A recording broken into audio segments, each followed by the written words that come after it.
There is a particular kind of theft that doesn't happen in the dark. It happens in spreadsheets, in bank transfers, in the quiet language of accounting, where numbers move and nobody looks up because the person moving them is the one you trusted to look. Ian Murphy was a businessman for 43 years. He understood risk. He understood contracts. He understood how money worked and where it could go wrong. What he didn't understand was that the woman he loved had spent 14 months turning his own business into a machine that worked against him. By the time he found out, 485,000 pounds was already gone. This is his confession. The morning I first noticed something wrong, Bea was sitting across from me at the dining table with a cup of tea, reading something on her phone. The light was coming in through the window behind her. Soft, odd early Manila light, the kind that makes everything look gentler than it is. She looked up when I sat down, smiled at me the way she always did, and asked if I wanted eggs. I said yes. She got up to make them, and I sat there with the laptop open, staring at a quarterly summary that didn't add up, telling myself I must have read it wrong. I hadn't read it wrong, but I didn't know that yet. Let me take you back to the beginning, because none of this makes sense without it. I spent my working life building a property management company in London. Started it in 1981 with one converted flat in Bethnal Green, and my own two hands doing most of the maintenance work. By the time I retired, properly retired in 2019, the company managed 47 residential properties across 4 London boroughs, had 3 full-time staff, a contracted accountant, and a modest but consistent annual profit that gave me a comfortable income without requiring my daily presence. I was proud of that. I still am. It took everything I had to build it. My wife, Sandra, passed away in 2016. Stroke, sudden and final, the way those things are. We had no children. We had talked about it, then talked ourselves out of it. Then found we were too old and too busy, and somehow the years had moved past us. After she died, I had the company, and I had the house in Chiswick, and I had the specific silence that fills the space when the person who used to fill it is gone. I managed. That's the word. I managed. I sold the Chiswick house in 2020. Too big, too full of echoes, and moved into a flat in Richmond. By then, the company was largely running itself. My office manager, a solid woman named Patricia Holt, who had worked for me since 2004, handled the day-to-day. I reviewed accounts quarterly, signed off on anything over a certain threshold, and let the rest tick along. I started traveling in 2021. Cautiously at first, Portugal, Spain, Cyprus, then further. A friend from my golf club, a retired surveyor named Philip Arnott, had been spending winters in the Philippines for 3 years running and would not stop talking about it. The food, the warmth, the cost of living, the friendliness of the place. I told him it sounded too far. He told me that was exactly the point. I flew to Manila in February 2022. I was 70 years old, widowed, healthy, and entirely unprepared for what the city felt like. The noise and color and movement of it, the way it pushed back against any tendency towards stillness. If Philip met me at the airport, which I hadn't expected, and drove me to the service department he'd arranged near Makati. You'll either love it or hate it in the first week, he said. Most people love it. I loved it by the 3rd day. I met Bea Navarro 11 days into that trip. Philip had introduced me to a small social circle, mostly expats, a few locals who moved professionally through those circles. Bea was one of them. She was 38, a certified accountant who had worked for a financial services firm in Makati for 9 years before leaving to set up her own bookkeeping and payroll consultancy. She was compact and precise. That was my first impression of her. The kind of person who listened more than she spoke and, when she spoke, said something worth hearing. We were at a dinner at someone's flat, 6 people around a table, Filipino food, white wine. B was seated 2 chairs down from me. At one point, the conversation turned to property investment in the UK, and she asked me 3 questions in a row that were sharper than anything anyone else at the table had managed all evening. After dinner, I found myself next to her on the small balcony, looking out over the city lights, and we talked for an hour without noticing the time. "You still run the company?" she asked. "Nominally," I said. "I have good people. I review the accounts, make the big decisions. It runs without me most days." "That's a sign of a well-built business," she said. "Most owners can't let go enough to get there." "Took me long enough," I said. She smiled. It was a contained smile, not performed, not offered for effect, just genuine. I asked for her number before I left. Over the next 3 weeks, we had dinner 4 times. She was consistent and unhurried in a way I wasn't used to. No pressure, no push, no sense that she was working toward anything. She asked about Sandra once, early on, and listened to my answer with the kind of quiet attention that made it possible to talk honestly about loss without feeling theatrical. She told me about her own life. Grew up in Quezon City, studied in Manila, built her consultancy from nothing, lived alone in a clean flat in Pasig. She was straightforward. That was the quality I kept returning to. In a city that felt enormous and unfamiliar, she felt straightforward. When I flew home to London in March, we were in contact every day. Video calls, messages. And by May, she had agreed to visit me in Richmond for 2 weeks in July. By August, I had flown back to Manila for another month. By October of 2022, I was in love with her. I was 70 years old and I was in love. And it felt less like a surprise and more like something that had been waiting quietly in a corner of my life for a long time. The business conversation happened naturally, the way those conversations do when 2 people are genuinely close, and one of them is an accountant. I had mentioned more than once that the quarterly review process was cumbersome. Patricia Holt was excellent at management, but less comfortable with the accounting side.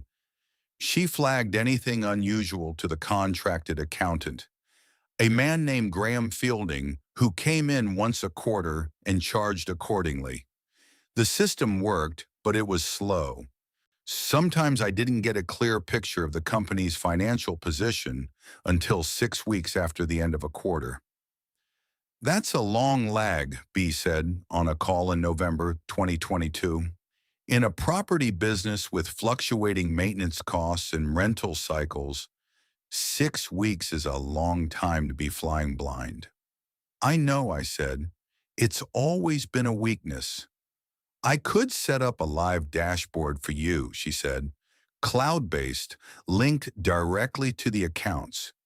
You'd be able to see real-time cash position, income versus expenditure, anything that's moved.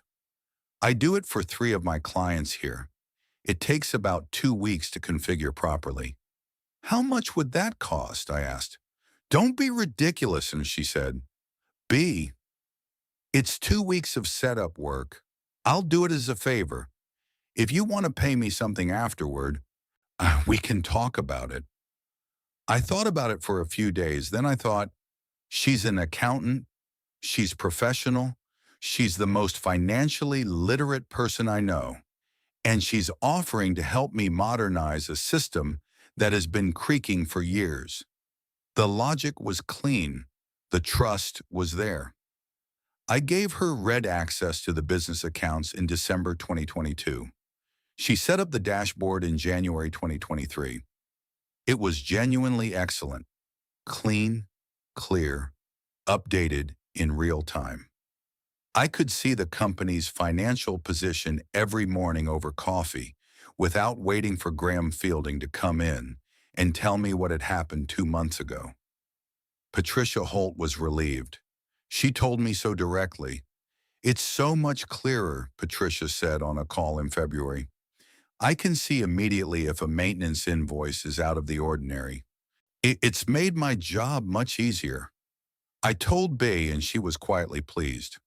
What I did not know, what I had no reason to suspect, was that I had given her more than red access.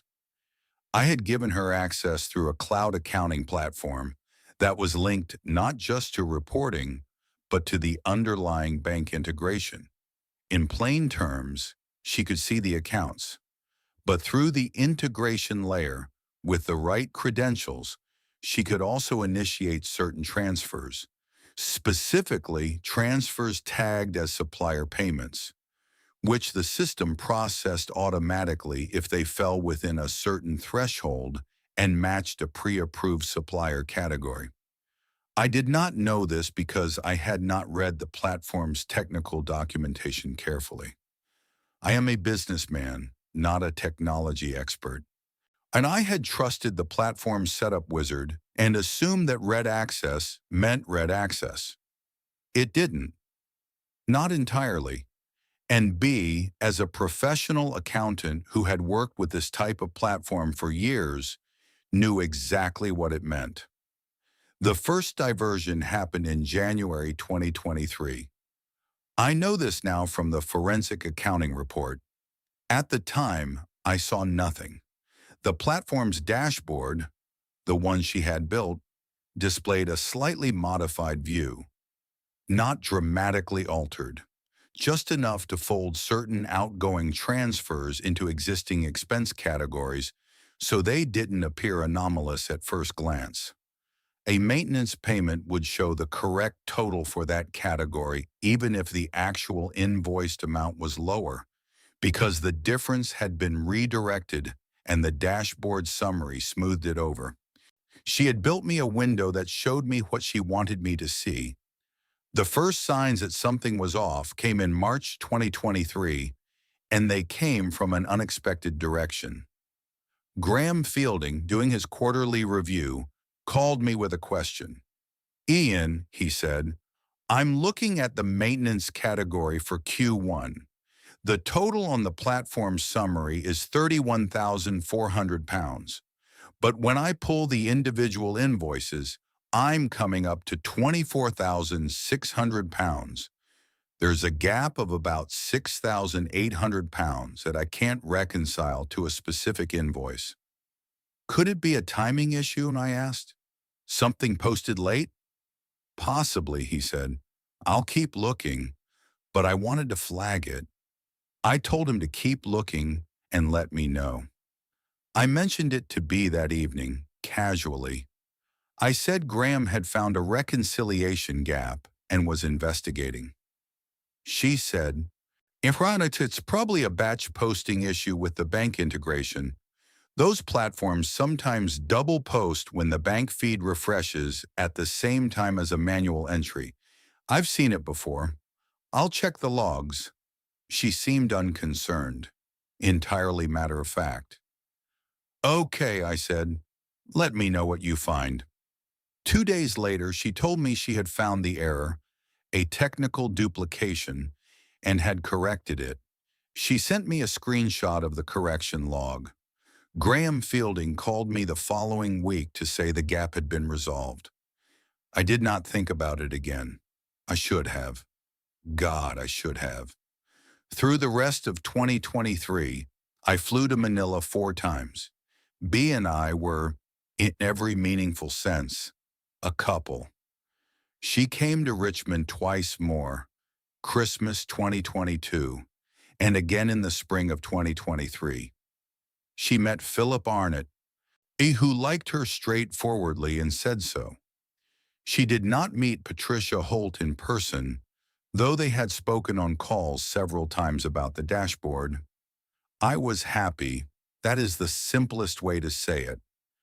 I was 71 years old and living a life that felt full in a way it had not felt since Sandra died. I had a woman I respected and trusted and enjoyed.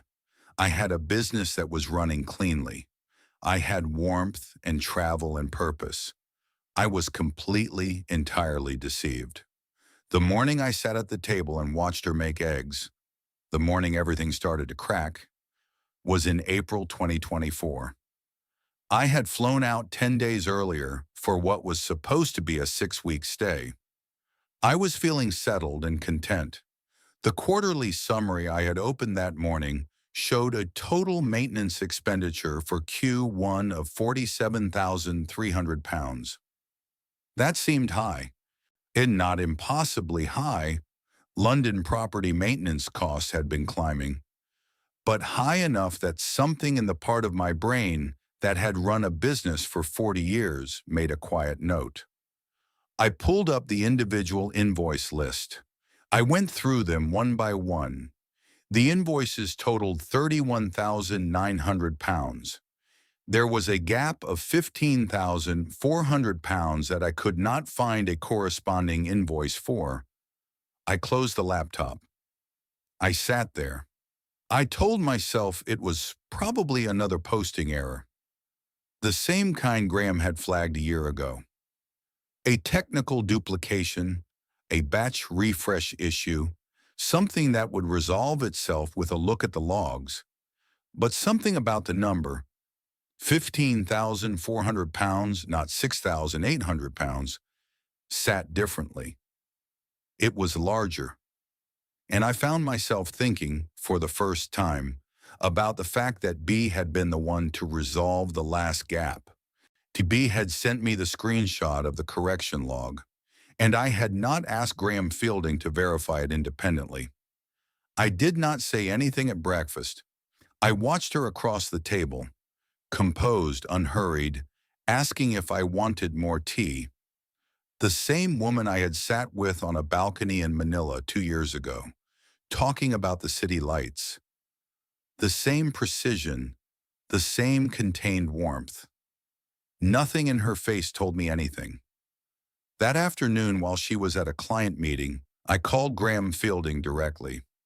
"Graham Wayne," I said, "I need you to do something for me. I need you to pull every maintenance transaction from the live bank feeds for Q1, not from the platform summary, from the actual bank statements, and reconcile them against the invoices I'm going to email you. Don't use the dashboard. Use the raw statements." There was a brief pause. "It has something flagged?" he asked. "Probably nothing," I said. "I just want a clean reconciliation." He came back to me 48 hours later. The gap for Q1 was not £15,400. When he went through the raw bank statements, bypassing the dashboard entirely, the gap was £47,200. £47,200 in a single quarter. I sat very still in the service department I'd booked for the first 3 days of the trip. I usually move to B's flat, but I hadn't yet that visit, and I read Graham's email 3 times. He had broken it down carefully. A series of transfers, all categorized as supplier payments, all processed through the bank integration, all within a threshold that avoided automatic flagging. Each one small enough to look routine.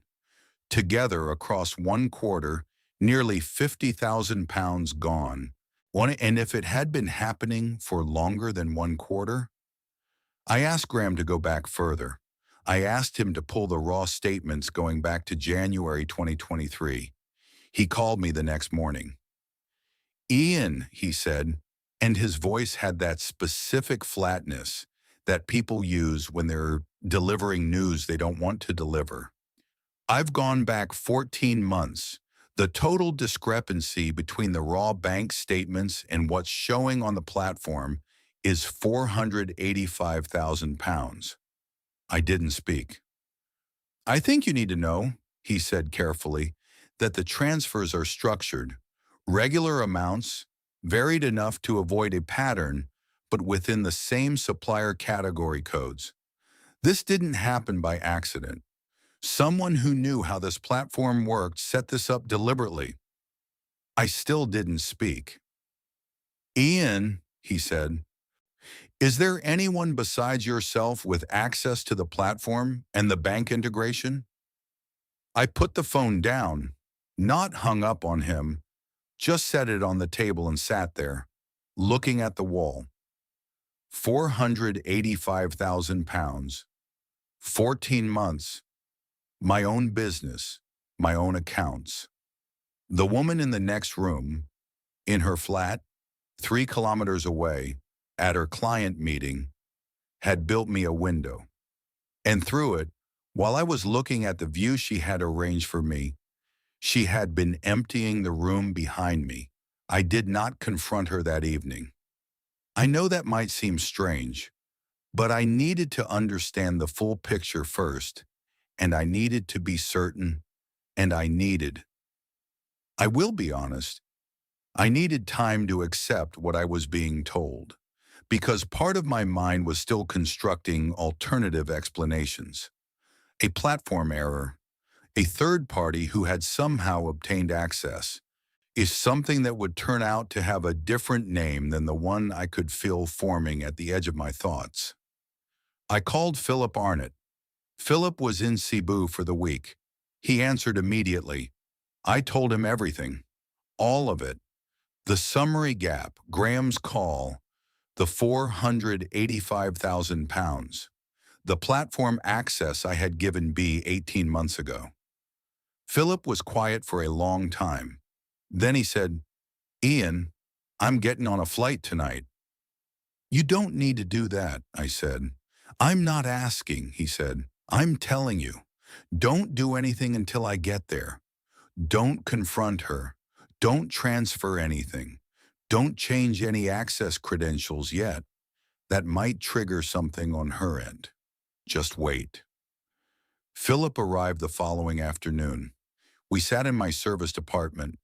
I had told B I was feeling unwell and needed a day to rest, which was not entirely untrue, and Philip helped me think through what I was dealing with. You need a lawyer first, he said, a Philippine attorney who handles financial crime, and your UK solicitor in parallel. You need to report this to your bank, and you need a forensic accountant to document everything before you change the access credentials. If I close the access, she'll know I know, I said. Yes, he said, but you can't leave it open. You need to move fast. I called my UK solicitor, a man named Andrew Carr, who had done my company's legal work for 20 years. It was late in London, but he answered. I told him the outline. He was measured and professional and told me to get everything documented and to come home as soon as I reasonably could without alerting her. What are you going to do about speaking to her? Philip asked after I'd hung up. I thought about that for a long time. I'm going to see her tonight, I said. Ian, not to confront her, not to accuse her. I need to sit across from her, and I need to look at her, and I need to know. I need to see whether there's anything there that I recognize. Philip looked at me carefully. And if there isn't?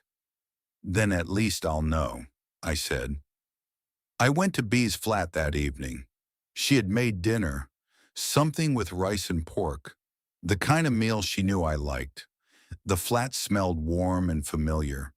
She asked how I was feeling. I told her better. She poured me a glass of water and we sat down. I watched her across the table. She was exactly as she had always been, composed, attentive, asking about the business, asking whether Graham's reconciliation had come back clean, completely steady. Graham found a few things to clean up, I said. Good, she said. He's thorough. I nodded. I ate dinner. I asked about her client meeting. She told me about a payroll issue she'd been working through for a retail client in Makati, and I sat there listening to her talk, watching her face, and I felt something settle in me that I hadn't expected. Not anger, not heartbreak, just a cold, quiet certainty. She knew exactly what she had done, and she had no intention of telling me. I flew home to London 4 days later. I told her I had a business matter that needed me in person, which was true. I told her I'd be back within 3 weeks, which was not true. I kissed her goodbye at her flat. She held my hand for a moment in the doorway. Take care of yourself, she said. I will, I said. I did not look back as I walked to the car. In London, the following weeks were the busiest and most methodical of my life since the early years of building the company. Andrew Carr connected me with a forensic accountant, a firm called Langley and Shore, who spent 3 weeks documenting every discrepancy. The picture they built was precise and thorough and damning. B had used the platform's supplier payment integration to create a set of ghost transactions, transfers to an account she controlled, categorized within existing supplier codes, amounts calibrated to stay below automatic alert thresholds. The dashboard she had built me had been configured to aggregate those transactions into legitimate-looking category totals, hiding the individual ghost entries unless someone bypassed the platform entirely and went to the raw bank feeds. It was technically sophisticated. It required detailed knowledge of the platform's architecture. Knowledge she had as an accountant who worked with these systems professionally. It had required patience, precision, and a willingness to maintain a relationship over 14 months as cover for a theft that was ongoing throughout. She had set it up within the first 2 months of having access. Patricia Holt was devastated when I explained it to her. She had trusted the dashboard. She had relied on it daily. She felt, she told me, personally responsible, which I told her firmly was not true. She had been given a tool that had been deliberately designed to deceive her. I made a formal report to the Metropolitan Police in June 2024. I also worked through the Philippine Consular Legal Network on Andrew Carr's advice to report the matter to relevant authorities in Manila. Whether anything comes of the latter, I cannot say with certainty. International financial crime in this context is not a swift process. B did not contact me for 3 weeks after I left Manila. Then she sent a message asking when I was coming back. I did not reply. 2 weeks after that, a longer message. She said she had heard through a mutual contact, she didn't say who, that I had closed her access to the accounts. She said she was confused. She asked me to call her. I showed the message to Andrew Carr. He advised me not to respond. Then came the message I had half expected and half dreaded. She said she knew I had found out. She said she had done what she did because she needed to. She said her consultancy had been failing for 2 years, that she had lost 3 major clients and had been struggling to cover her staff costs and her rent and her own expenses. She said she had never meant for it to go as far as it did. She said she was sorry. I read that message many times. I looked for the part of it that sounded like regret for what she had done to me. Specifically, the relationship she had built while the transfers were running, the mornings and evenings and shared meals, and the way she had looked at me across tables in Manila and Richmond and told me things that felt intimate and true. I looked for the part of the message that addressed that. It wasn't there. The apology was for the money, not for the 14 months. Not for the construction of a false life alongside the theft. Not for teaching me to trust a window she had built to hide what was happening behind it. I put the phone down and I sat in my flat in Richmond for a long time. Here is the hardest thing to say, and I'm going to say it anyway, because the point of telling this story is honesty. I do not think she felt nothing for me. I think that's the wrong frame. I think she started with a plan and then found herself in something more complicated than she expected. And I think she managed that complication by keeping two separate accounts running simultaneously, the one with the money in it and the one with me. And I think she was skilled enough to keep both accounts clean for 14 months without letting them visibly contaminate each other. Whether she felt something real somewhere in there, that is a question I cannot answer and have stopped trying to. What I know is what it cost. £485,000, 14 months of systematic theft using access I gave her because I trusted her. Trust I gave her because she was precise and consistent and professional, and above all, because she made me feel, at 70 years old, that there was still warmth available to me. The recovery has been slow. Langley and Shore's documentation is strong, and Andrew Carr believes the civil claim is viable. Whether I will recover the full amount or any meaningful portion of it depends on the legal process and on assets that may or may not be traceable. I am not holding my breath.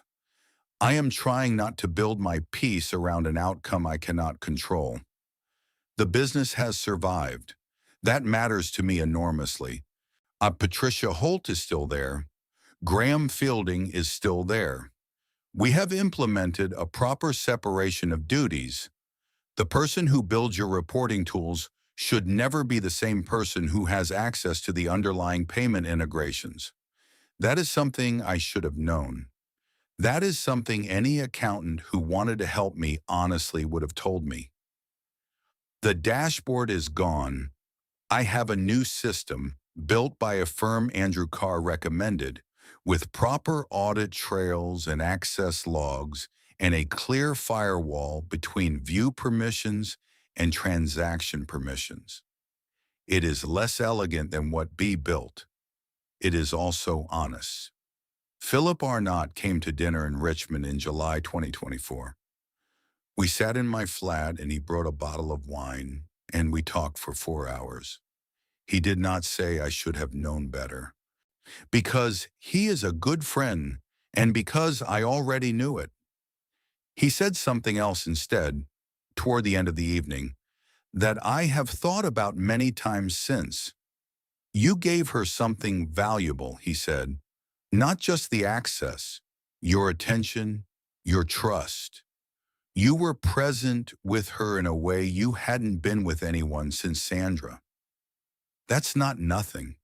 That's not stupidity. That's just what it looks like when a man decides to live again after a long time of not living. I told him I wasn't sure that was a defense. It isn't, he said. It's just the truth. I have been back to Manila once since.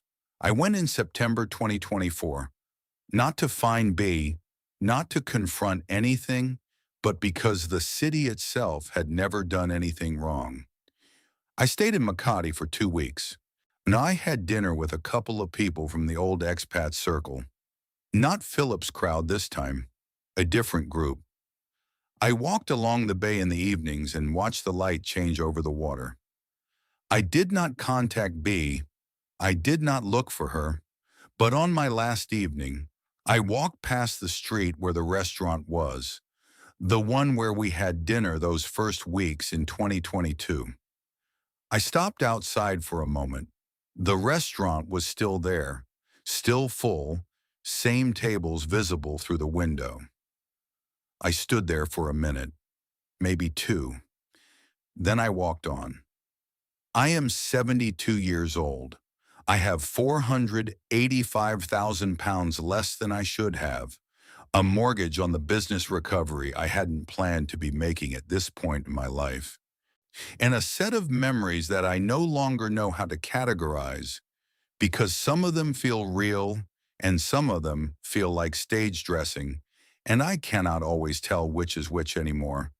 What I do know is this: I built something with my own hands over 43 years, a business that survived recessions and market shifts and my own mistakes and the death of my wife. It generated income that supported my life and the lives of the people who work for me. I was proud of it the day I started it, and I am proud of it now. And I gave a woman, a very skilled, very patient woman, access to its accounts because I trusted her, because she had earned that trust by being consistent and professional and warm over a period of months, because she gave me something I had not had in a long time: the feeling that I was not navigating the second half of my life entirely alone. She used that access to take 485,000 pounds, and she used the relationship to maintain the cover long enough to take it all. I am not writing this to warn people away from falling in love. I am not writing this to say that trust is always a mistake. I am writing this because the specific kind of vulnerability I walked into is one that businessmen, people who consider themselves savvy, experienced, unlikely to be caught off guard, are more susceptible to than most, because we understand systems, because we know what legitimate financial management looks like, and because when someone speaks our language, talks about dashboards and cash flow and supplier categories, we relax in a way we might not with someone who didn't know the vocabulary. She spoke my language fluently. She used it to build a machine inside my machine that ran quietly and efficiently for over a year. I should have asked Graham Fielding to independently verify the platform access from the beginning. I should have kept a strict separation between reporting access and transaction access. I should have had someone other than the person who built the dashboard validate what the dashboard was showing me. I know all of that now. I knew some of it before, in the abstract way that experienced people know things they assume will never apply to them. The company is still there. Patricia Holt is still there. When the 47 properties are still managed, still generating income, still operating, the claim is working through the legal process, and I am still here, older than I was, lighter in my accounts and heavier in my understanding, walking through a city I still love despite everything that happened in it. Some evenings in Richmond, I sit by the window with a cup of tea and I think about that balcony in Manila, the city lights, the first real conversation, the feeling of talking to someone and actually being heard. It was either the most convincing performance I have ever witnessed, or some small part of it was real. I have made my peace with not knowing which.